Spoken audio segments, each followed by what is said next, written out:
Hello students, welcome to geography class. Today we'll discuss physical geography and its importance. As you know that these four are the important elements of physical geography: atmosphere, biosphere, lithosphere and hydrosphere. Let's discuss in detail one by one. First of all, lithosphere. It includes landforms, drainage, relief and physiography. We study about lithosphere. See here, everything we study in lithosphere including all this. Atmosphere. What we discuss in it? Its composition, its structure, elements and control of weather and climate, temperature, pressure, winds, precipitation, climatic types, etc. We study in detail. See here, these are the different layers of atmosphere. There is another chapter of atmosphere. We will discuss in detail about these different layers in that chapter in my next video. Next is hydrosphere. What do we study about it? Ocean, seas, lakes, associated feature with water realms. It means hydrosphere is what? It is the total amount of water found on earth. It may be ocean, maybe sea, maybe lake, maybe river. Then biosphere. Life forms including human beings and macroorganisms and their sustaining mechanisms we study in biosphere. Soils are formed through the process of pathogenesis and depend on the parent rock. Parent rock means the rock from which the soil is formed.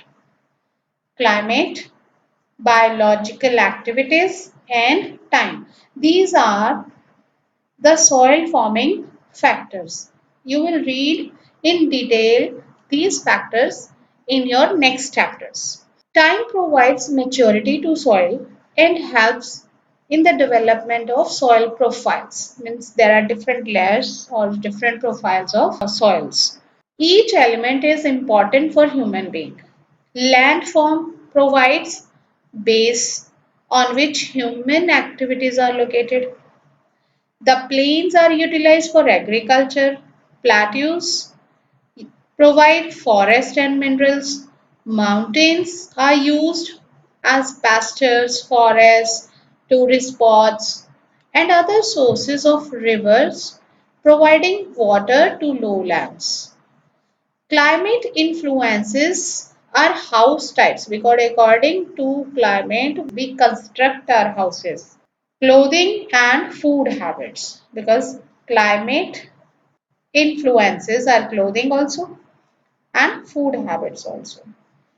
You know that there are different climatic zones on the earth and according to that zone there are different house types, different clothing style and different food habits. Temperature and precipitation, these two ensures the density of forest.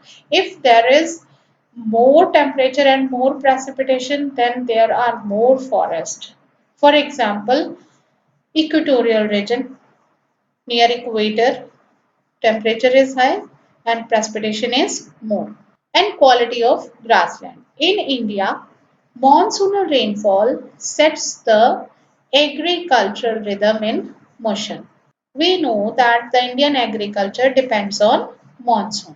Precipitation recharges the groundwater aquifers, which later provides water for agriculture and domestic use.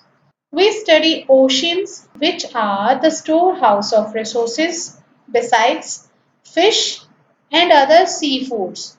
Oceans are rich in mineral resources also. India has developed the technology for collecting manganese nodules from oceanic bed. Soils are renewable resources which influence the number of economic activities. Economic activities are those activities through which human being earns for themselves, such as agriculture. The fertility of soil is both naturally determined or culturally induced. It can be the fertility of soil can be naturally, or we can increase it by using manure or fertilizers. Soils also provide the basis for the biosphere, accommodating plants, animals, and microorganisms. All these three depend on soils. The study of physical geography is emerging as a discipline of evaluating and managing natural resources. We learn how we can manage natural resources in physical geography. In order to achieve this objective, it is essential to understand the intricate relationship between physical environment and human beings because these two depend on each other. Physical environment provides the resources and human beings utilize these resources and ensure their economic and cultural development. Because with the help of physical environment, development is possible. If physical environment is not supporting you, then development is not possible. Accelerated pace of resources utilization with the help of modern technology has created ecological imbalance in the world. Yes, this is very true.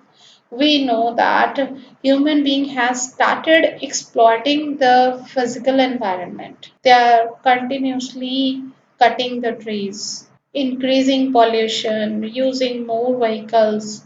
So it means there is an ecological imbalance which has been created by human beings. But we should understand this problem. So for this purpose, we have to take care of our physical environment. Hence, a better understanding of physical environment is absolutely essential for sustainable development. Thank you so much. I hope you will like this video. We will meet again in next video. Till then, take care. And one more thing. If you like this video, press the like button and subscribe my channel. I'll keep sharing the videos of your next chapters during holidays also. So it will be beneficial for you to cover your syllabus during holidays.